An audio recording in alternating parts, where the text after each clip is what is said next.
Hello and welcome to Perpetual Parenting. This podcast is facilitated by Life Fellowship Foursquare Church in Fort Morgan, Colorado. It comes from a series of messages shared by Pastor Derek Brown in 2024. Virtually everyone is parenting someone. Your own children, your grown children, your grandchildren, your aging parents, your coworkers, even yourself. People aren't perfect, therefore parents aren't perfect, and we often find ourselves catch-up parenting. It's a perpetual process. In part 6, called All About Brains, part 2, in this entry to our series, we look specifically at how teen and young adult brains work. How often have you left an interaction with a young person asking yourself, what were they thinking? Well, they might not have been thinking at all. So whether you're a new parent, a seasoned parent, or just someone who's surrounded by immature adult kids, dig in as we learn how to serve them all better through perpetual parenting.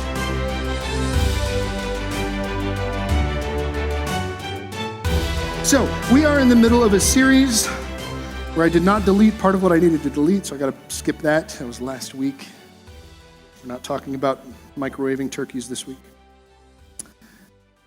All right, so this series is a parenting series, but we're trying to look at it from the point of view of the fact that we are perpetually parenting.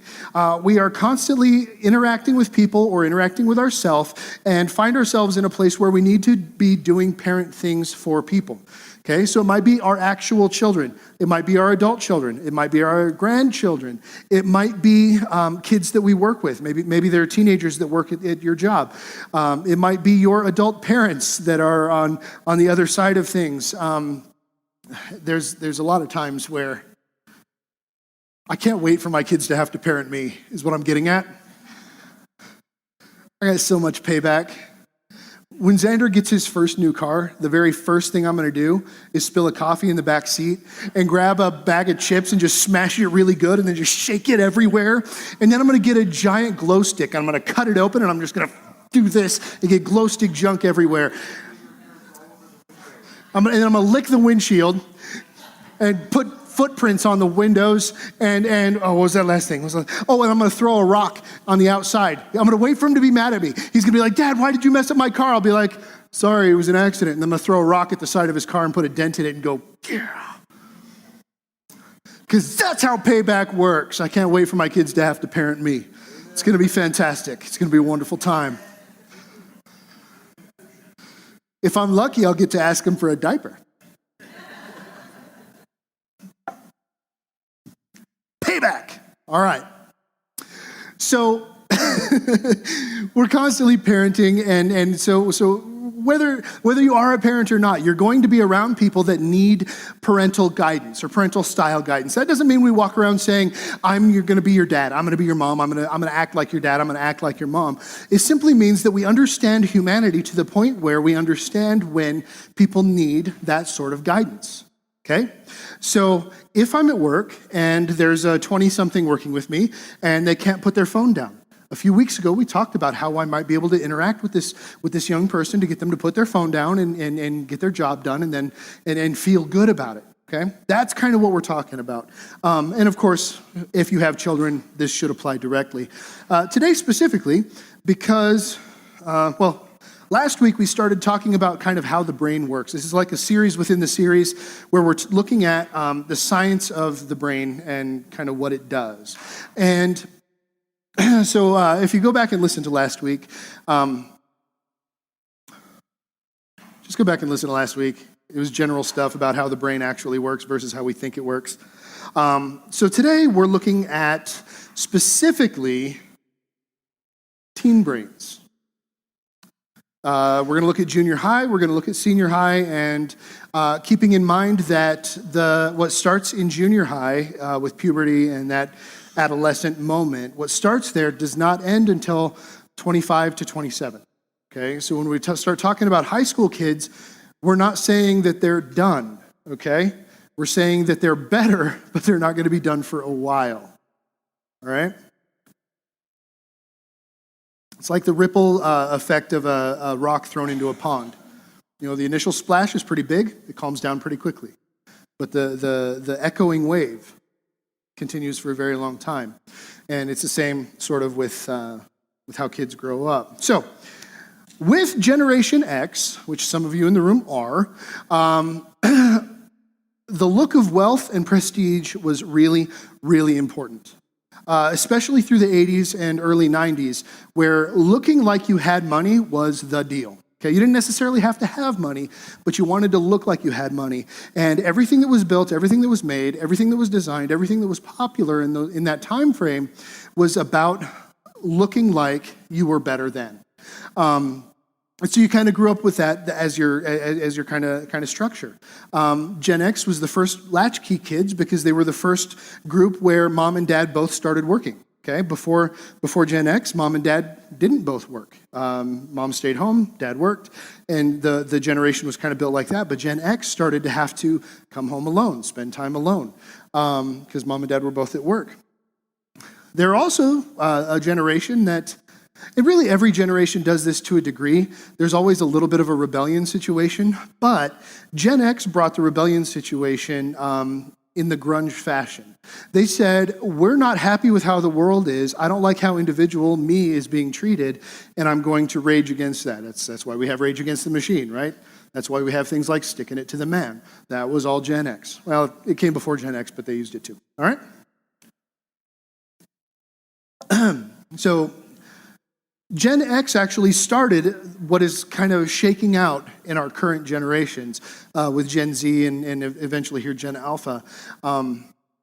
Everything before Gen X was similar. The generations were similar. They had different struggles, they had different issues, but they were similar.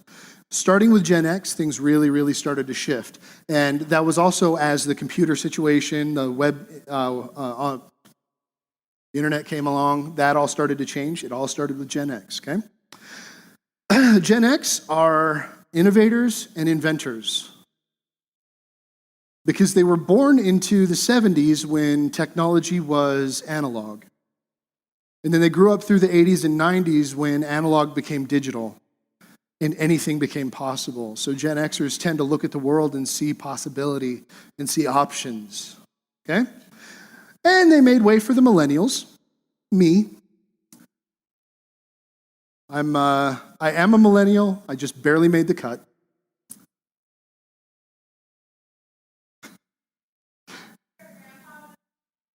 I'm trying not to say that I'm an elder millennial, but I am.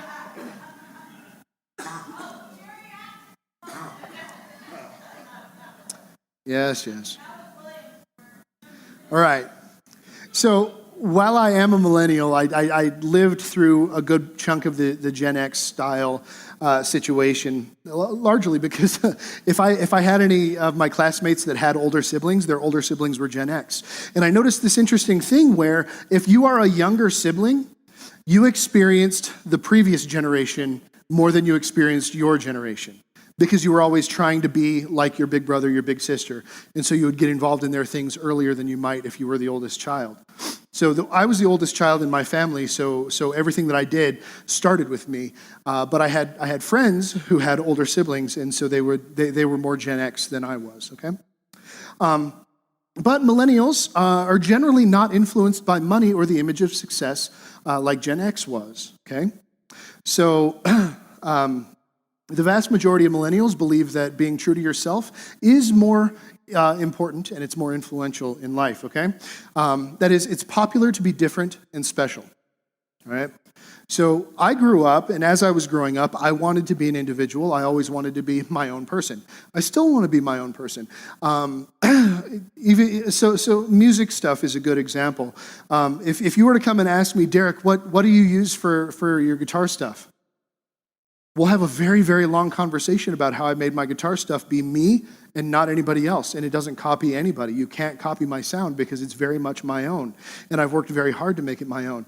Well, Derek, how about the piano sounds? Those are my piano sounds. What piano sounds do you use? Well, I programmed every one of them. I programmed some of them from scratch because I wanted very distinct sounds. I wanted very specific sounds that were specific to me. But I grew up in the 90s where in junior high and high school, when all my classmates had older siblings and were a little bit more Gen X, where if you did not have the starter jacket, you guys remember the starter jacket? Everybody had to have the starter jacket, and if you did not have the starter jacket, you were poor and dumb. No, that's what they thought you were pouring down. If you did not have Nike shoes or Reebok shoes, if you had any other name brand of shoe, if you had anything from Walmart at all, you were trash. And that's kind of how I grew up. They called me Walmart. And it was, well, that's what my family can afford. That's what I'm going to wear. But you know what? That was a generational line where I was in the side where I just want to be me. And everybody else just wants to be the same. It was like a cookie cutter sort of a situation. Millennials are much more likely to come together on and offline to achieve common good than prior generations. Okay, so previous generations in general were about me, mine, my space, my house, my family, my whatever. The millennials were the first ones to start saying, hey, let's start reaching out. Let's start taking care of other people groups, okay? The millennials are not a generation of wishful thinkers or irrational optimists. They know that hard work is needed to achieve their dreams. And they believe that anything is possible through hard work. And we complain about the millennials not working quite a bit, but really, the work struggle is with Gen Z, and it's kind of there's a reason behind it, okay? Because with Gen X, we saw mom and dad both have to go to work. Then you have the millennials come up from Gen X, and the millennials believe that anything can be done through hard work, so we started working, and we worked hard, and we were told, millennials were told, if you get good grades, if you go to college, if you grow up, if you make these choices, you will be able to buy your house, buy your car, have your retirement plan, okay? So the millennials got up and we went to work and we did these things. And it doesn't seem to matter how hard we work. We're not getting the house, we're not getting the car, we're not getting the retirement plan. Because inflation is such that we cannot get ahead. And it doesn't matter how many jobs we have or how many people in the house are working, we simply cannot seem to catch up. So then we have Gen Z who grew up watching the millennials struggle, and they say, well, if I can't, I'm not going to try. And that's probably the biggest struggle with Gen Z. The biggest thing that we need to get them to understand is that trying is still important. We need to try. Even if things seem like they might not work, we still have to try. But it's a Gen Z trait that if I don't think that's going to happen, it's not worth my energy, and I'm not going to try. They won't put in the work if the outcome doesn't make sense. Okay, so if you're maybe a teacher right now and you're dealing with some of the older Gen Z group and you're trying to get them to understand that their grades are important, well, you're going to have a hard time because ultimately grades aren't important. Not past high school. I mean, grades are important because we want to see that you're doing stuff, but since we know that we're all teaching to the test, then the grade only means that you know the test. It doesn't mean that you know the material. And so we've got this everything in our world right now, generationally, is in this. We see how things should be, but they aren't. Okay, and Gen Z is the first real voice to look at all of this mess and say, no. We're not doing that anymore. So Gen Z was born into wartime. Okay, they've never known us to not be at war.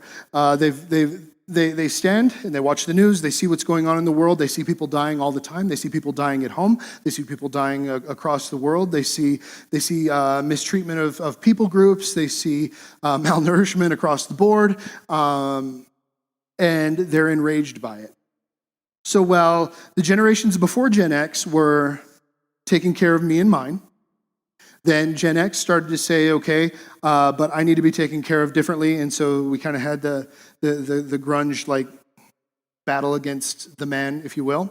That reached into the millennials, and the millennials started saying, okay, we're going to work really, really hard and we're going to make things better. And then we have Gen Z that stood up and said, hey, what's been done so far has not been enough, and this world should not be this way.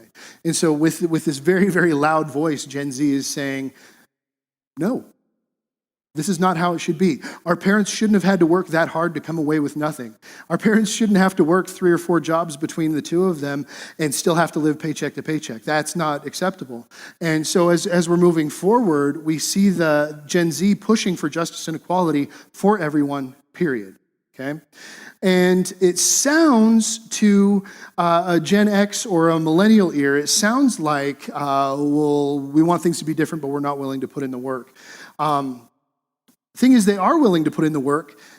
They just don't know how to do it, and the options they've been presented with aren't options that they see being able to work, okay? So how do I get from here to there? You can do it this way. Yeah, but that didn't work for the last 3 generations. That's not going to work for me. Okay, well, you can go that way. Well, that didn't work for those guys either. That way's not going to work. We're just going to do it this way. Well, that's not going to work.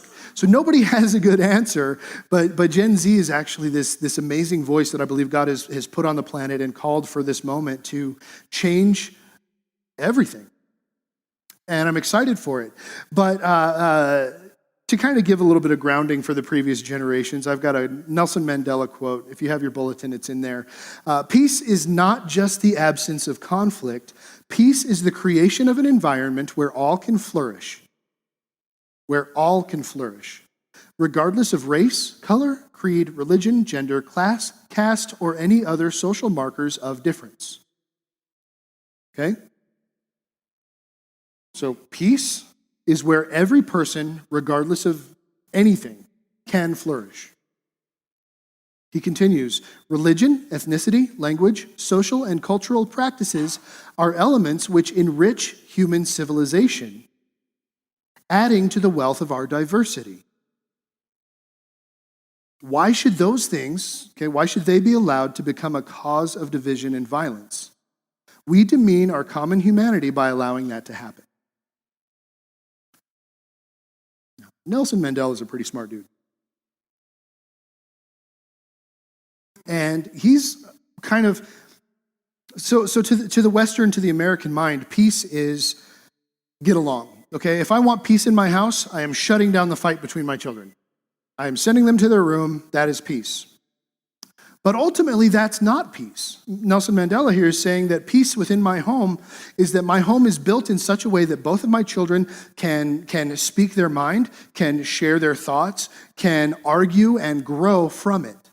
Peace doesn't mean that peace doesn't necessarily mean that we're not fighting. It means that we're fighting in a way that is allowing us to grow and become better people across the board, okay? So Gen Z, kind of along that same line as Nelson Mandela's quote there, Gen Z cries out for an end to human suffering across the board. And I think that's a good deal because I'm pretty sure that's what Jesus came for. So this last week, Chris Burns, I know I've talked to you guys about him a lot, and he's currently in Sioux Falls at a friend of mine's church, and it makes me sad that I can't be there. Because, it's 8 hours away, and look, Chris Burns is a lot of fun, and my friend is also a lot of fun, and when you put them in the same room, you want to be in that room. That's all I'm saying, all right? But Chris Burns had this quote this week, and it's it's specific to church and spiritual fathers, but it's appropriate for parenting as well. So we're going to get into that here real quick, and then we'll get back into the brain stuff. But before I do that, are you guys okay? Okay, when we talk about generations, people get upset because everybody hates the generation that isn't theirs. Well, knock it off. Knock it off because we need to get along, okay? We have to get along because tomorrow only happens if we're all together, okay? So we need to be working together. We need to be breaking down generational gaps. We need to be communicating with one another, okay? So take a deep breath. It's okay. But keep in mind that one day your generation is going to be the old one and somebody else is going to be doing something else. And I think this Chris Burns quote is going to speak to us a little bit about that, okay? Fathers must be careful to impart their wisdom while not insisting on their preferences.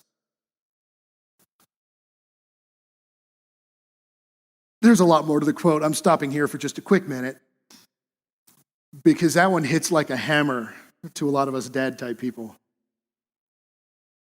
Those of us that had a dad, it hits us pretty hard. Fathers must be careful to impart their wisdom while not insisting on their preferences. Many have called their preferences God's way. Insistence on a style or preference is why many fathers don't pass on their churches, ministries, and legacies to the next generation. Okay, we're going to jump into 1 Samuel chapter 17, verses 38 and 39. Then Saul gave David his own armor. David put it on, strapped the sword over it, and took a step or two to see what it was like, for he had never worn such things before. I can't go in these, he protested to Saul. I've not tested them. So David took them off. Chris Burns continues, David couldn't wear the ways and methods of a man who would never slay the giants David was called to slay.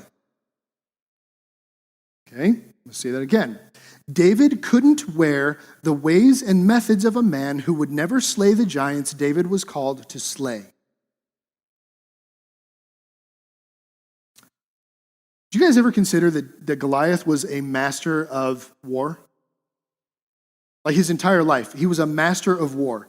And had David gone up to him as a warrior, he would have been crushed. He had to go a different way. Goliath came to play football, and David showed up to play tennis and just stomped him. Granted, they don't seem like they're going to make sense, but one of those hits you from afar, and one of them hits you up close. David couldn't wear the ways and methods of a man who would never slay the giants David was called to slay. God can use any style to move through, but he won't move through pride. Pride is evident when we insist that everyone do it like I do, or it isn't God. This is why many great moves, churches, and ministries end instead of growing in legacy.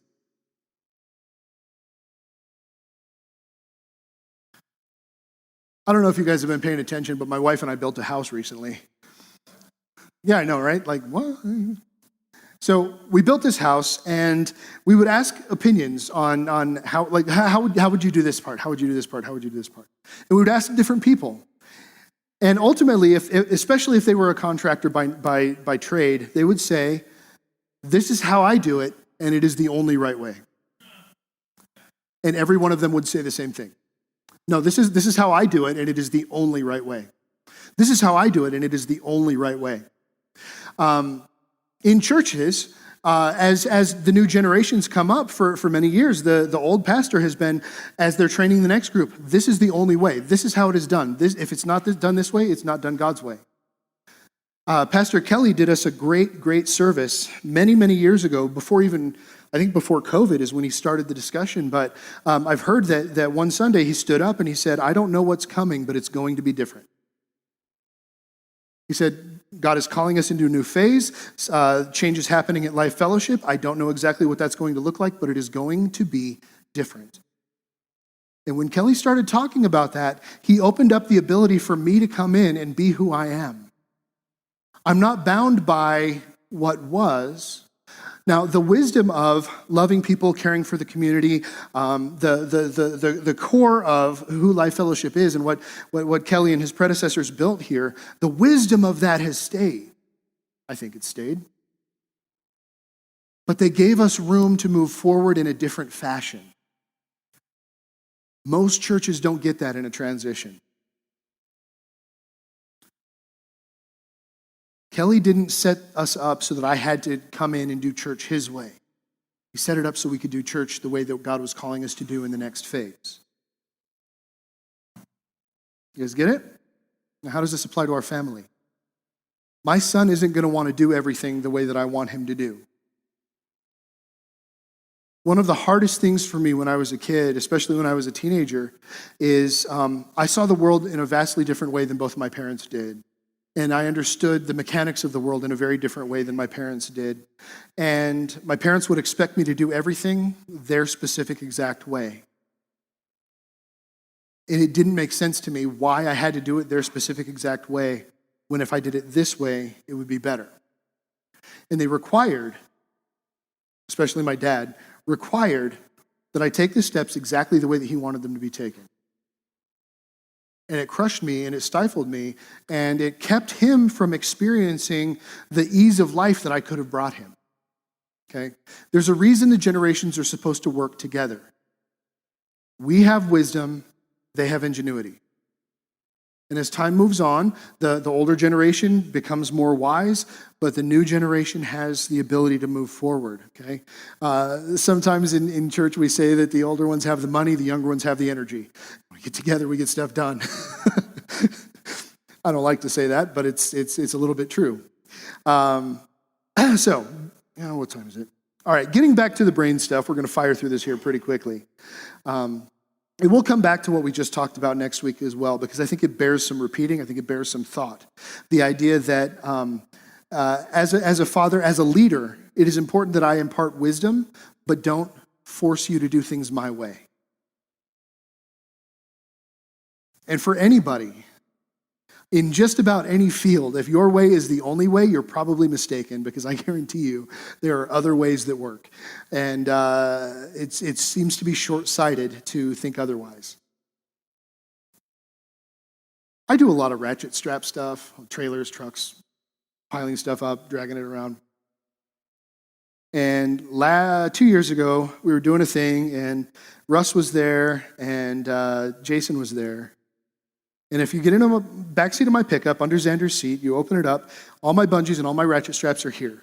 All my ratchet straps are rolled and bungeed so that they are 100% untangled all the time. When I need a ratchet strap, all I have to do is pull one, unbungee it, and throw it. And it's clear, it's open, it's clean, it's ready to go. It's perfect every time. And when I'm done with it, I wrap it up and I put it away properly. Yeah, it takes 2 minutes to put it away properly, but it saves me an hour on the other side. So I will do it every time. Now, I was doing this project with Russ and Jason, and they're like, okay, we need a strap. So I go to the truck, I pull out my strap, I undo it, and I say, here you go. Now, I know how to strap things down. I'm pretty good at it. I've never lost anything. But I didn't tell him how to do it. I didn't tell him to do it my way. Xander was like, how do we do this? Xander was there too. He said, how do we do this? I said, I don't know, watch them. See what they do. And guess what? I learned something that day. There was a better way to run a strap that I hadn't considered. It was a way that I hadn't considered. And I saw them do it, and I was like, oh, that's going to save me headache. That's going to save me time. That is going to take my process from a 30-second to a 15-second. Now, while that doesn't seem like a lot in time, when you're trying to strap something down and you're outside and there's wind and rain and junk and whatever, 15 seconds is a lot. It's an eternity, and you're just angry and frustrated and you want to get out. So 15 seconds is a big deal. I did not insist on my way, my project, my truck, my trailer. I could have. Instead, I stepped back and actually learned something, and it was wonderful. That happens to me all the time. I actually learned so much from Russ, especially in the building and designing and creating world. He sees the world differently than I do, and there's a lot of value in that. So it's important that we don't push our agenda, that we don't push what we think is the best. We allow a conversation to happen. We allow a give and take to happen. Well, how would you do that? Oh, well, I would do it this way. What do you think the benefit is between the two?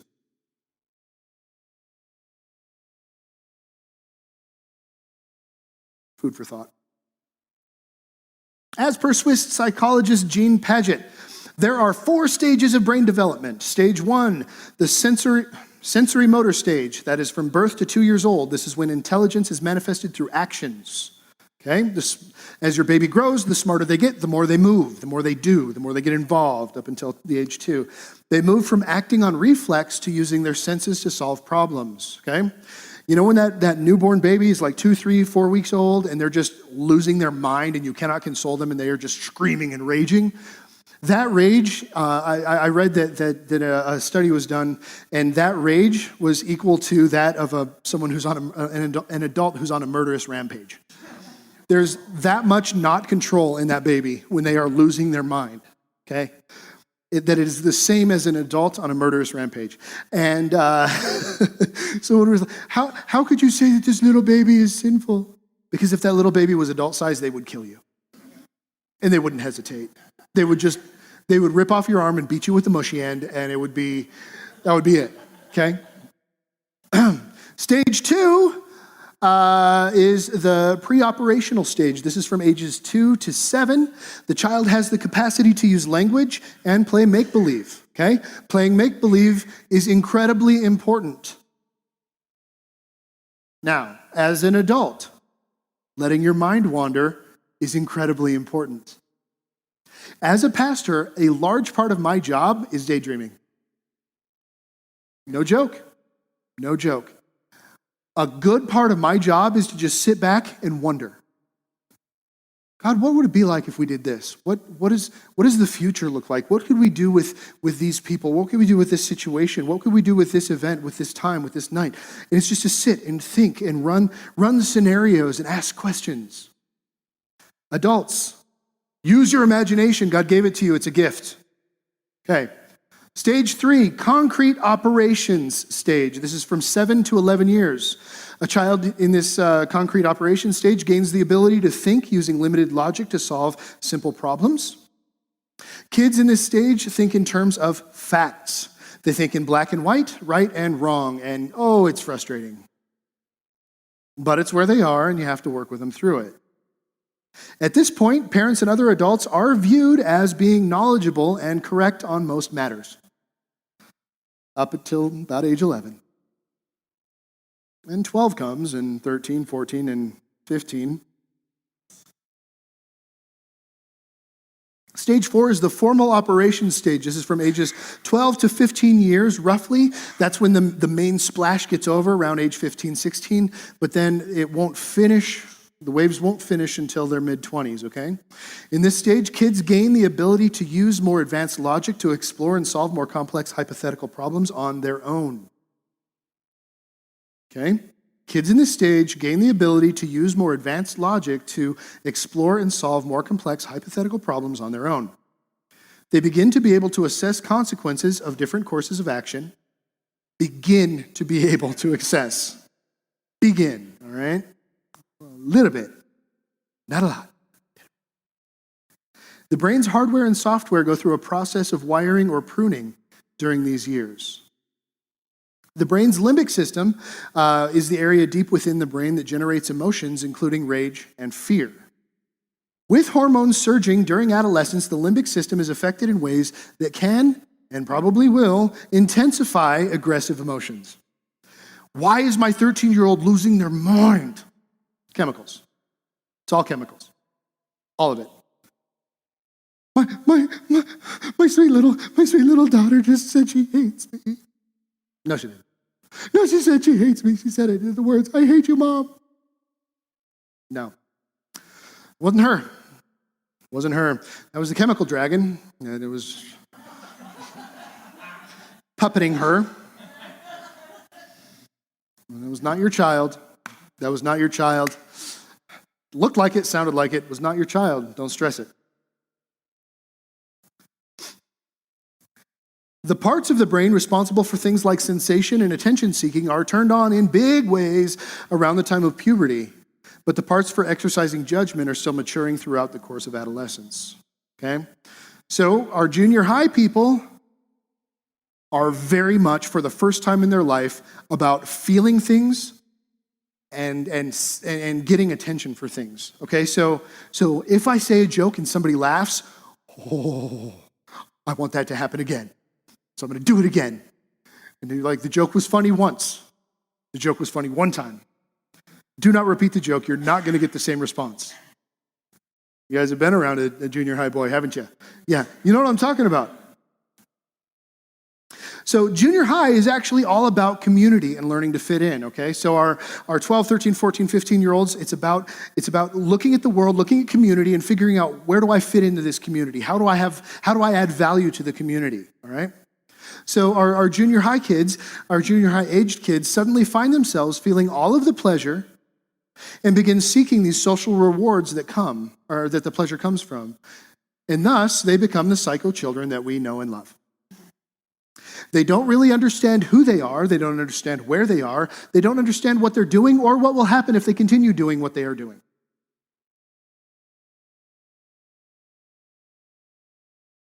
So one example If you are in a group of, if you're in a youth group situation or like a party like we had yesterday next door, if you have senior high aged teenagers and you have junior high aged teenagers in the same area, you might see one of the senior high age kids do something and the group laughs. Or the group is like, yeah, or something to that effect. There's a communal response to something that the high school kid did. And there will, without fail, one, two, all of the junior high boys will go and do the same thing, but bigger and louder and harder, and usually hurt somebody or just be so off the wall that it's just wrong. Why? Because the junior high kid wants community. They want to fit in. They want to laugh. And when they see someone else get that, they will emulate to try to get the same response. Okay? They're trying to get the social reward because that's what the junior high brain is all about. All right? It's important to understand that these kids have little control over what they're doing. Okay? If you have seen me interact with my children when they misbehave, in this last phase of their life, they won't agree with this statement because they think dad's evil and he's constantly on them. But the vast majority of this last phase of their growing up has not been me handing out consequences. It has been me redirecting. Knock it off. Straighten up. Let's not do that again. Okay? And if you're standing on the outside, you might say, Derek, you're letting your kids get away with so much. No, I understand how their brains work in this phase. And I understand that a lot of what they're doing is chemical and not their choice. And while that doesn't mean that there aren't consequences for their actions, there aren't consequences for their choices, I need to understand that if I can redirect their behavior verbally, they 100% need that. Because they don't necessarily know what they did or why it was wrong. They might not even understand, they might not even have heard that they got loud and disrespectful to their sibling. And as the adult, I have to understand where they are and I have to work with what they have. Okay? So it's important to understand that these kids have little control over what they're doing. It's our job as influential adults to give them structure and fair consequences to help guide them through these times. Kids need discipline and understanding. We're real good at the discipline part, not so much at the understanding part. We've got to understand. So when your 13-year-old, your 12-year-old, your 11-year-old is absolutely losing their mind, especially if it's your daughter, if your 11, 12, 13-year-old daughter is losing her mind, there's a good chance she just needs a hug. She doesn't need a fix. She doesn't need a discussion. She doesn't need talked to. She needs held because her world doesn't make sense. And everything is so big. And she doesn't know how to handle it, and she doesn't know who she is, and things that made sense a year ago don't make sense today. And relationships are the number one thing, but because we're all growing up and we're all changing, relationships that we had a few months ago, we don't necessarily have now, and that doesn't make sense either. So your 11, 12, 13, even 14-year-old daughter that is losing her mind, sometimes she does not need verbal direction. She does not need verbal guidance. She needs a hug. She needs to be held. She needs to be reminded that there's a grounding point in her life.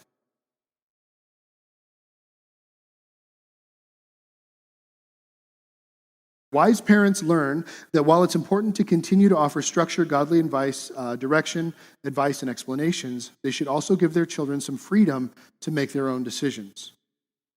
I like this phrase. I love it to death. I do it all the time. Give your children enough rope to trip on, but not enough to hang themselves with.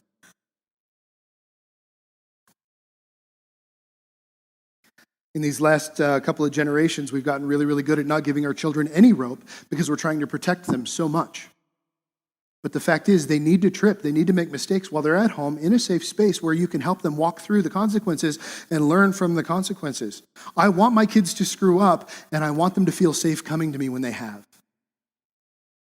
I think I told you guys the story about when my kids were you guys 10 when I gave you pocket knives? No, they were probably 7 or 8, yeah. I think it was 7. When my kids turned 7, I gave them pocket knives. They got the standard Swiss Army knife, each of them. Errol got a blue one because she loved blue. Xander got the classic red because he absolutely loves red. And on their birthday, I gave them the knife, and I sat down with them. When I was a kid, my dad gave me a Swiss Army knife, and he made me go out into the dirt and dull it, and just stab the dirt a bunch to make it dull because he wanted to protect me. I did not do the same. I took my kids outside and we grabbed a stick and I taught them how to whittle and how to push the knife away and keep it away from them. And I said, now, do not cut yourself. But when you cut yourself, come to me and we'll tape it up and we'll take care of it and we'll learn from it. They've almost never cut themselves. I don't think at all with a knife. I think every damage they've had has been from falling off a counter. Oh, he almost. Oh, he got himself once in the thumb. Good job, bud. But my kids know that if they mess up, running to dad is the way to go. I might not be happy about what they've done. I might not be happy about the situation. I might be really, really frustrated about the situation, but they know I'm going to help them walk through it. They know that I'm going to be there, that I'm going to stand with them, that I'm going to hold them up as they learn and grow through whatever it is that they're dealing with. And it's important that we do that for all of our children, whether they be our personal children or the children at work. Okay? So if I'm working with a 20-something at my job and they've never had structure, they don't understand, they've only ever gotten in trouble when a mistake was made, it's important that I as their supervisor or I as an adult in a leadership position or I as someone who has more experience than them, make sure that they understand when you mess up, we will fix it. Come to me and we will work through it. So much of this generation, so much of our young 20-somethings, some of us my age, never ever experienced a situation where your mistake is okay, we're going to work through the consequences. We have this understanding that if I make a mistake, I'm going to get fired. And yeah, some consequences, some mistakes are that big, okay? Some mistakes are get fired big. But if we're trying to help these young 20-somethings grow and become better, we have to give them structure and space that they maybe haven't ever experienced. And how much more beneficial is an employee that has been given grace, mercy, and helped to grow and learn something than one who's afraid to lose their job all the time? Give them enough rope to trip on, but not enough to hang themselves with. So, yeah, I know. All of these things fade as the child grows into a high schooler and closer to adulthood. High schoolers are not preoccupied with social acceptance as they were when they were in junior high. As we grow out of the junior high into the high school, we get to be juniors and seniors, 16, 17, 18. We stop looking at the group and seeing how can I add value to the group? How am I part of this group? We start to think, who am I? What am I? Who and what do I want to become? Individuality becomes really, really important to your 17, 18-year-old. Okay, so you're 17 and 18-year-old. You used to hang out with these people all the time. Why don't you hang out with them anymore? Because their brain is going through a process of trying to find out who they are. And they don't need the group like they needed the group when they were younger. It's not that they don't like them. It's not like they're not still friends. They just don't need to be in there. They need to be on their own. Why are you in your room all by yourself all the time? Because they're an individual trying to figure out who they are as an individual. My daughter spends an insane amount of time by herself right now. And part of me's like, I wish she would be more like part of what we're doing. But I know that the things that she's doing, things that she's reading, the stuff that she's involved in, she's growing, and she's growing on her own. And it's necessary for her in this moment of development. And sometimes, even the most extroverted person needs alone time.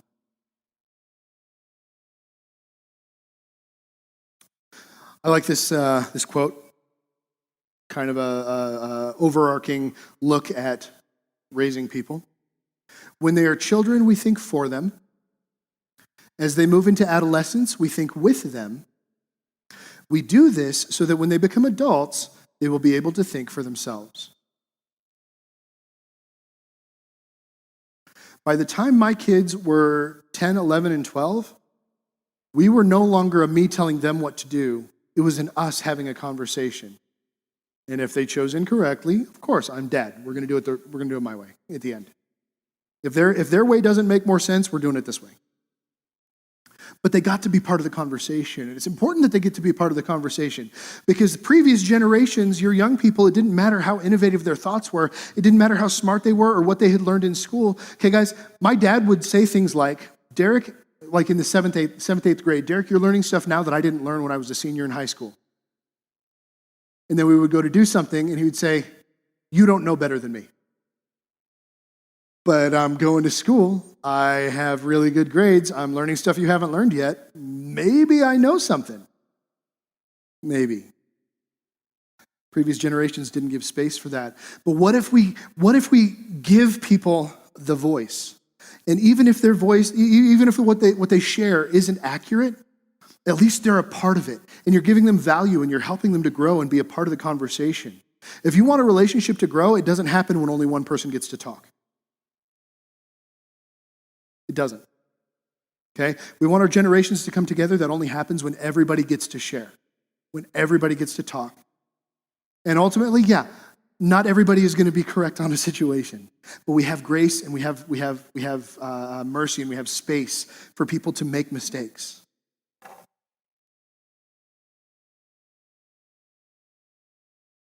All right, so we want to be challenging our teenagers, our young teenagers, our young 20 people. We want to be challenging them to reflect on issues about which you might not see eye to eye.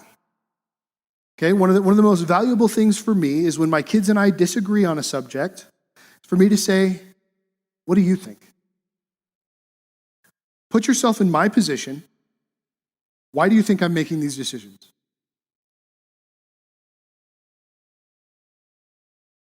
I want to share God's perspective on things that are part of that circle of information. I want to lead my kids to scriptures that speak to the issue. I try very not, words. I try very hard to not force feed Jesus to my children. And it's always awkward when I have to. Not that it shouldn't be, but it just, because I'm a pastor, because this is my job, because this is what I've done, with my own children, it feels awkward. Anybody else's kid? Not a problem. My kid? Sorry guys, we're going to talk about Jesus now. But sometimes I have to say, guys, what did Jesus do in this situation? What did Jesus call for in this situation? How did it work in the Bible when this person did it this way? Okay? We need to be pointing them to this. Not me telling them what that person did, but asking them, what happened here? And they can look at that situation. They can see somebody else's situation far clearer than they can see their own. And I'm allowing their brain to come to the answer, okay? By doing these things, we model and encourage responsible and biblical critical thinking, okay? We want to encourage discussion and be sure to listen. I cannot say this enough. We have got to learn to listen to the younger generations. We're not always going to agree, but at least we'll understand where they're coming from. And understanding where somebody is coming from is the first step to finding peace and finding common ground. Teens that sense they've been respected and heard are much more prone to listen to those who have first listened to them. There hasn't been a single youth kid that I haven't had a real conversation with. In my 17 years as a youth pastor, there's not one teenager that I had a conversation with where I didn't listen to them and I didn't have a better talking relationship with them than they had with their parents. And it's not because their parents were their parents and they couldn't do it. It was because their parents didn't listen. Because in the previous generations, adults don't listen to children. But I would do that, and I would listen to them. And even though their point of view might not have been correct, because I listened to them, they were willing to listen to me. And because they were willing to listen to me, I was able to take them on a journey to truth. But it only happens if we listen. Treat your young people as adults whose opinions you value by allowing them an increased role in the family decision-making process. Remember a few weeks ago when I said that children will rise to your expectations of them? And if your expectations are low, they will absolutely be tough to deal with. And if your expectations are high, they will reach that. Okay? Why are my children the way that they are? Why are my kids able to run a church? Because my expectation is they know what's going on and they can handle it. And so they've risen to that. It's the same with young people across the board. If you expect your 20-something to come to work and goof off, they're going to. But if you set the expectation and have the discussions that, no, this is what we do at work, they will rise to that. They absolutely will rise to that. Well, every now and again you get a turd, but whatever. Not everyone, most of them. Sometimes you get a kid you got to fire. That's all I'm saying. That's all I'm saying. But if they're your kid, you don't get to fire them. This isn't old school Israel. Don't get to just kick them out. We need to be sure to explain and enforce appropriate consequences. By doing so, we provide the structure their developing brain lacks. In effect, we become their prefrontal cortex, right? The prefrontal cortex is the part of the brain that says, if I do this now, it will have this effect in the future. Kids don't have that, okay? When they hit puberty, that part of their brain is wiped out, and it starts kind of rewiring up until 25, 26, 27. Things will click, they'll be fine in that 25, 26, 27 range. But before that, by taking my children by the hand, walking with them, explaining and enforcing appropriate consequences, giving them appropriate boundaries, I am becoming their prefrontal cortex for them. And that is ultimately the teen parent's job, and it always has been. Not to beat them into submission, but to guide them to who they're called to be. Okay? All right. God, I thank you so much for today. I thank you for this chance for us to come together as a family and worship you. God, I thank you for everything that you did during worship, everything that you spoke during worship. And God, this brain discussion, I know it's weird to come to church and not have a biblical-based discussion, but God, I believe you're in the heart of this discussion. I believe that your heart for your people is the same as what you're calling us to have for our children. God, you understand me inside and out. You know my heart, you know my brain, you know how I work, you know how I think, and you have grace and you have mercy and you stand with me and you walk with me. And when I make mistakes, you stand with me and you walk me through the consequences and you pull me to something new and you call me from one glory to the next glory and you take me from step to step and you grow me and you pull me along and you walk with me, and you're calling us to do the same with our children. And that starts with trying to understand their heart and understand their mind. God, I thank you for the modern sciences that allow us to see how the brain works, to get a better understanding of how thought processes work, of a better understanding of how the chemicals that are released during adolescence affect the brain and how different it is. As adults, God, so often we look at our children and we say, why can't you see sense? But God, science shows us that they can't see sense because their brain isn't wired to see sense during that space. So God, I pray that you would help us to have the same grace and mercy for our children that you have for us, that we would have the same heart for them that you have for us, that we would have the same, and I'm going to say it, that we would have the same patience for them as you have for us.